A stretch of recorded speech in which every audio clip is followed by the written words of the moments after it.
안녕하세요, 일렉트로캠입니다. 오늘도 여러가지 이야기들을 해볼까 합니다. 일단 어제 내용을 살짝 좀 보충을 해야 될 것 같은데요.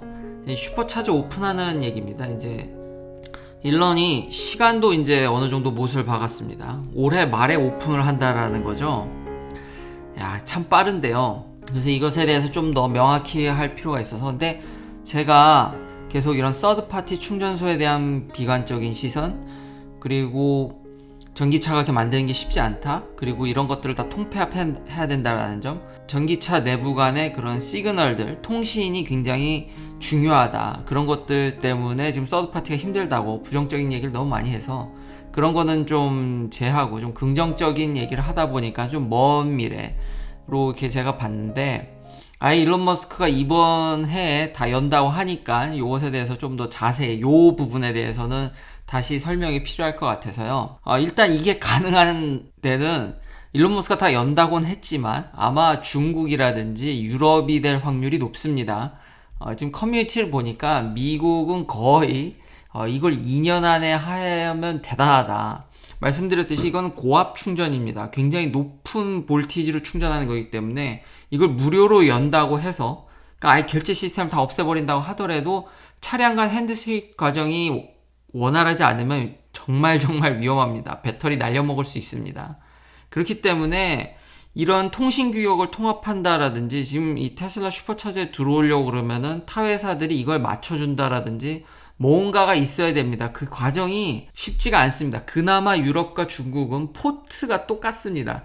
그래서 거기가 좀 더 수월한 거지. 지금 미국 내 커뮤니티 얘기를 들어보니까, 그리고 구독자님께서 이거 지금도 기다리는데, 얘 인기 있는 지역은 요즘 박 터지죠. 그래서 더 늘지 않으면은 이제 난 불편함을 야기하게 된다는데, 미국에 일단 계신 분들은 이게 지금 내부적으로 지금 여기 뭐 여러 이런 오너들 사이에서 얘기하시는 분들, 저보다도 더 이런 테슬라 팬이면서 전문가분들이 많으십니다. 얘기하는 게 근실내 절대 안 됩니다. 일단 포트가 달라서 이런 커넥터를 줘야죠. 일단 이 어댑터를 생산해 줘야 되죠. 지금 근데 매뉴얼도 있고 버젓이 있는데, 유럽에는 옛날에 살짝 뿌리긴 했지만 지금 미국 내에서 아예 팔지도 않고 있고요.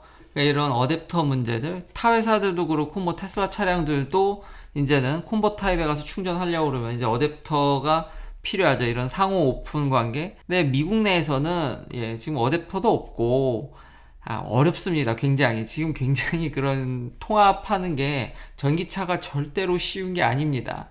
일론 머스크는 오픈한다고 하고, 제 생각엔 여전히 그 미국 내 그런 보조금, 그러니까 돈이 중요하기 때문에, 그리고 뭐 수익성이라든지 여러 가지 시장 확대 이래서 뭐 이야기는 하고 있지만, 일단 미국에 계신 분들은 거의 이거는 근실내 안 된다. 2년 안에 해도 굉장히 빠른 거다. 이제 가능성 있는 건 유럽이나 중국 그 정도고, 한국에 계신 분들은 더 좋은 거 아닌가요?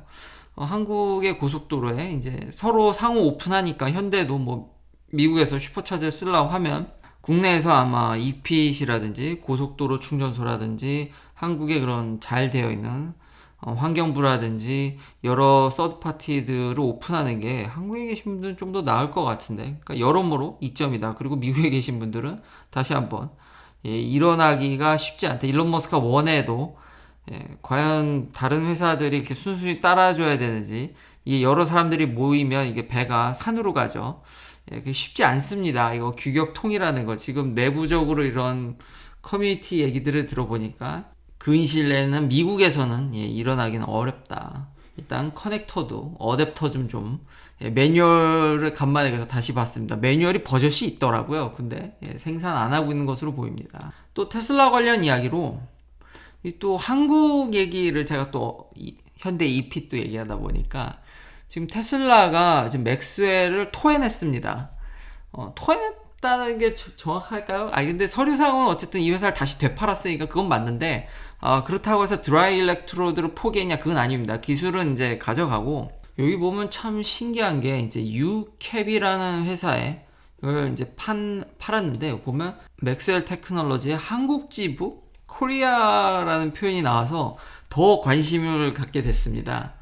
그래서 테슬라가 이런 울트라 캐패시터를 결국 팔았는데, 여기 한국이 관련돼 있다라죠. 한국 베이스, 한국에서 생산되는, 한국이 아무래도 이 울트라 캐패시터는 반도체랑도 관련이 많다 보니까 MLCC죠. 아무래도 그렇다 보니까 한국과 연관이 굉장히 밀접한 것 같습니다. 그래서 코리아란 얘기에 저도 이거 자세히 읽게 됐는데, 그러니까 테슬라는 이런 울트라 캐패시터 아까 말했듯이 아직 전기차에는 이게 썩 그렇게 관심도 없고 그러다 보니까 요거를 되판 건데, 요거를 더 나아가서 다른 사람들은 얘기하지 않는, 저는 좀 더 다양한 여러분들의 시야를 좀 더 넓히는데 저 역시도 더 넓게 보는 게 좋다고 생각하기 때문에 다른 면을 한번 생각을 해보면, 테슬라가 전고체 배터리는 1도 신경을 안 쓰는구나.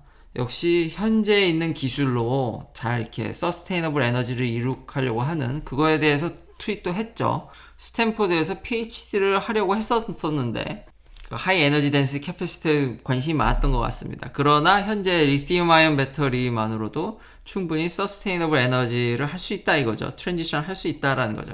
그러니까 현재 기술에 할 수 있는 기술에 머물면서 이런 변혁을 추구하는, 그러니까 일론 머스크가 굉장히 파괴적인 혁신을 주장하지만 스페이스X도 그렇고 지금 이런 울트라 캐패시터 쪽 맥스웰을 다시 파는 모습도 봐도 그렇고 양산을 굉장히 많이 신경 쓴다라는 겁니다. 그게 일론 머스크의 주특기죠. 제가 계속 얘기하겠는 기술 개발만이 아니라 요 맨 위도 그렇죠. 디자인하는 건 누구나 하고 프로토타입도 물론 쉬운 건 아니지만 당연히 새로운 아이디어를 짜내고 이런 건 어렵지만 거기에 양산이 더해지면 이제 만 배나 어려워지는. 그러니까 일론 머스크가 항상 양산을 염두에 두다 보니까 기존에 있는 웰논으로 알려진 그런 기술을 굉장히 더 선호하는 것 같습니다.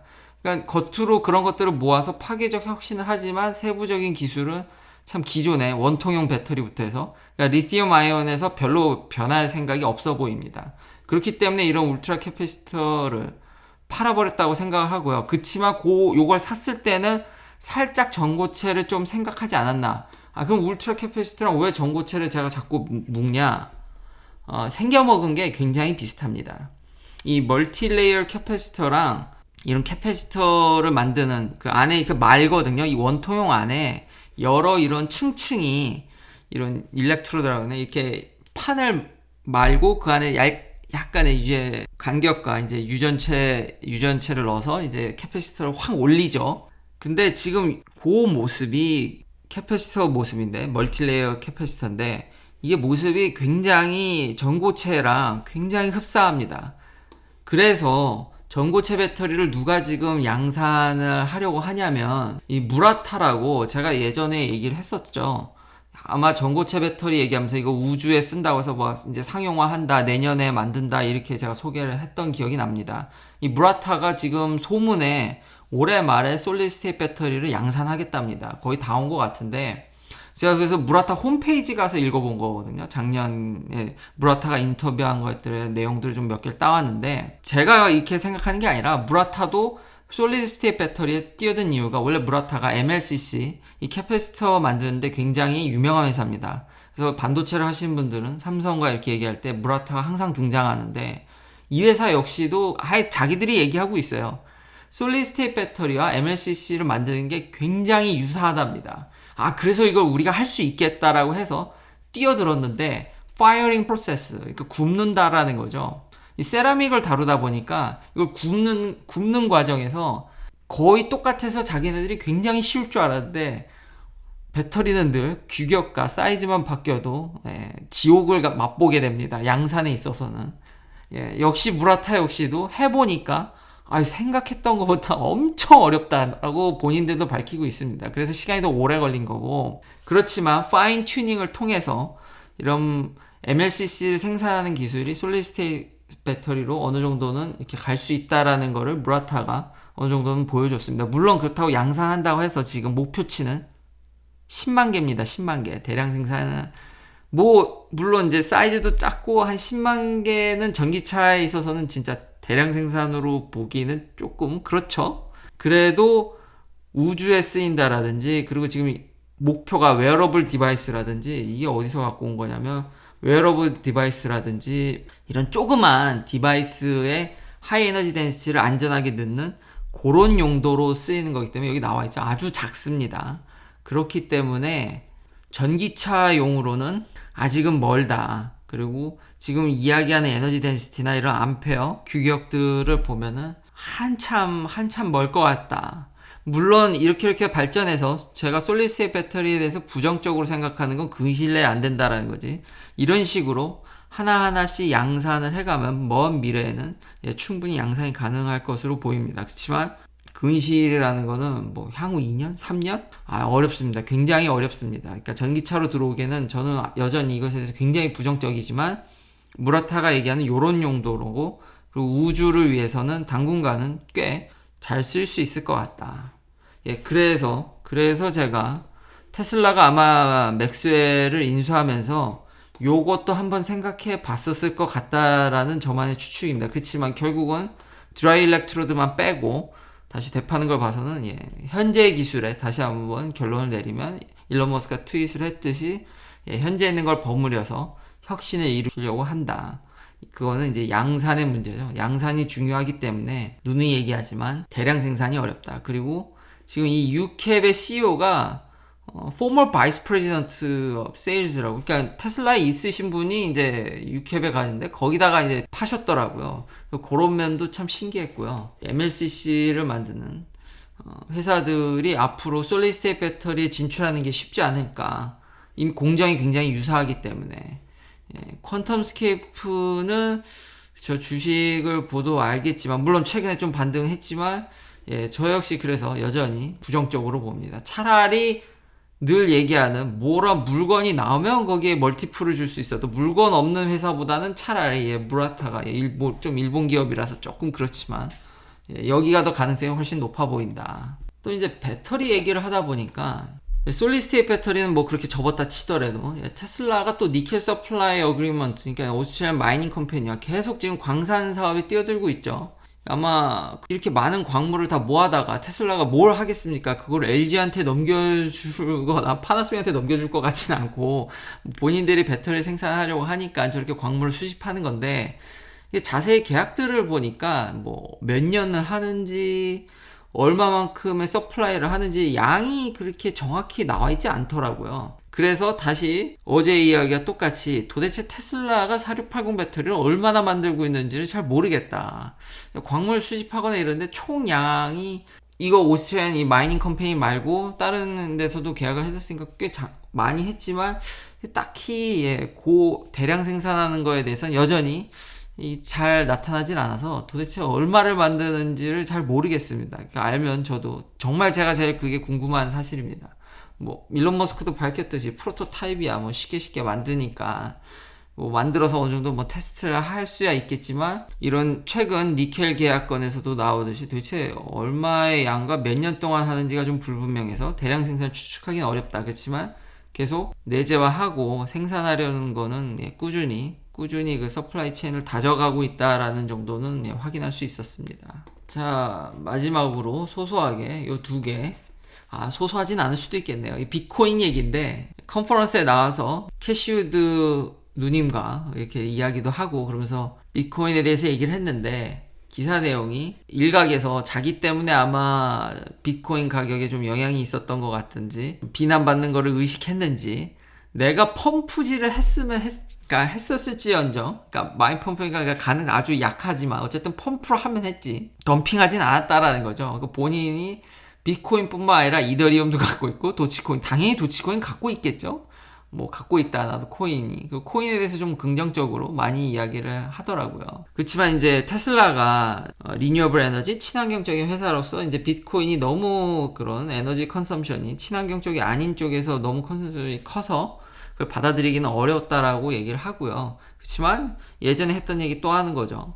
그러니까 친환경 에너지로 한다면 언제든지 이제 받겠다 얘기를 했습니다. 근데 그거보다 저는 더 궁금한 게 그 회계상 임페어먼트를 어떻게 할 건지, 장부상 이거를 손실난 거를 이 비트코인에 대한 장부 기록이 아직도 제가 다시 한번 또 찾아보니까 아직도 지금 이게 애매하더라고요. 뭔가 확실한 그게 나와 있질 않아서 두 가지 그때 보수적인 걸 말씀드렸었는데, 최근에 정말 비트코인 가격이 끔찍한 가격에 3만 불 이하로 떨어졌기 때문에 지금 실적 발표를 앞두고 이걸 어떻게 처리할지가 저는 가장 궁금하거든요.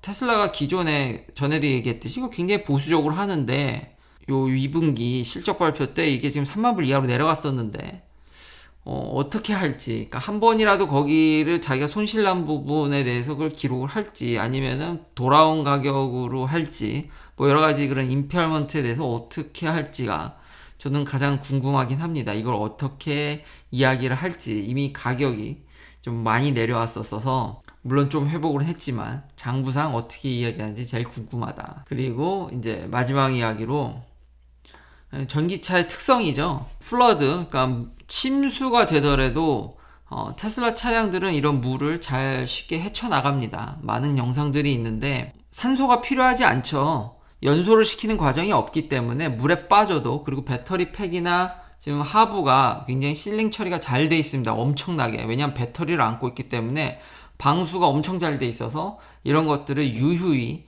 잘 빠져나가는, 이제는 차가 물에 빠져도 잘 나올 수 있는, 물론 그래도 오래 있으면 안 좋죠. 오히려 좀 걱정스러운 게 테슬라가 마감이 안 좋아가지고 이 사이사이로 물이 새지 않을까. 물론 제가 과거에 제 차에다가 막 고압으로 물을 뿌렸었죠. 근데 물 전혀 새진 않았습니다. 근데 이렇게 오래 있으면은 물이 마감 때문에 새지 않을까라는 웃지 못할 그런 걱정이 되지. 여튼 팩은 굉장히 그 에폭시를 다 부어버렸기 때문에요.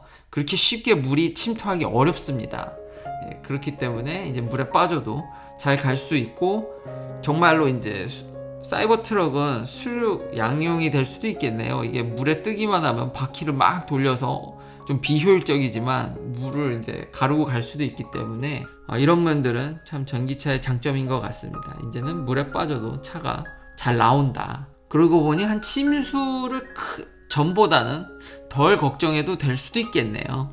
긴 영상 시청해주셔서 감사합니다. 내일도 테슬라 관련 이야기들로 찾아뵙겠습니다.